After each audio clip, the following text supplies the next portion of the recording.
നമുക്കറിയാം, ഇന്നത്തെ പ്രധാന ചർച്ചാ വിഷയം രേണുസുധിയുടെ തലവേദനയാണ്. തനിക്ക് തലവേദനയാണെന്ന് പറഞ്ഞ് രേണുസുധി കിടന്നതിനെ ചൊല്ലിയാണ് ഇന്നത്തെ പ്രധാന തർക്കം. ക്യാപ്റ്റനായ കോമണർ അനീഷ് തന്നോട് രേണു തലവേദനയുടെ കാര്യം പറഞ്ഞിട്ടുണ്ടെന്നും രേണുവിൻ്റെ തലവേദന ജെനുവിനാണെന്നും പറയുമ്പോൾ, മറുവശത്ത് അഭി, അപ്പാനി, ശരത് എന്നിവർ ഇത് വെറും ഫേക്ക് തലവേദനയാണെന്നാണ് പറയുന്നത്. ഇതിനിടയിൽ അഭി രേണുവിൻ്റെയും അനീഷിൻ്റെയും നേരെ അഗ്രസീവായിട്ടാണ് സംസാരിക്കുന്നത്.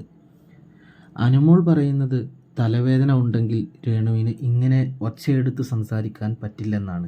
രേണുവിന് തലവേദനയുണ്ടെങ്കിൽ ഡോക്ടർ പരിശോധിക്കട്ടെ എന്ന് അപ്പാനി ശരത് പറയുമ്പോൾ, രേണു ഡോക്ടർ എന്തായാലും പരിശോധിക്കണം എന്ന നിലപാടിലാണ്.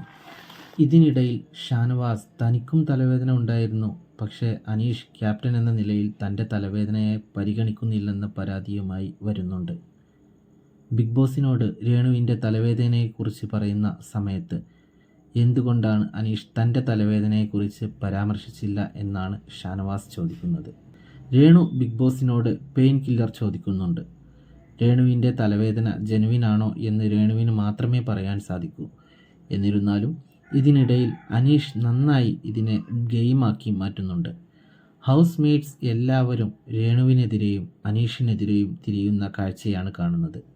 ഇത് രണ്ടുപേർക്കും തീർത്തും ഗുണം ചെയ്യുമെന്ന് തീർച്ചയാണ്. രേണുവും തൻ്റെ ഗെയിമിലേക്ക് മറ്റുള്ളവരെ വലിച്ചിട്ട് തുടങ്ങിയിരിക്കുന്നു.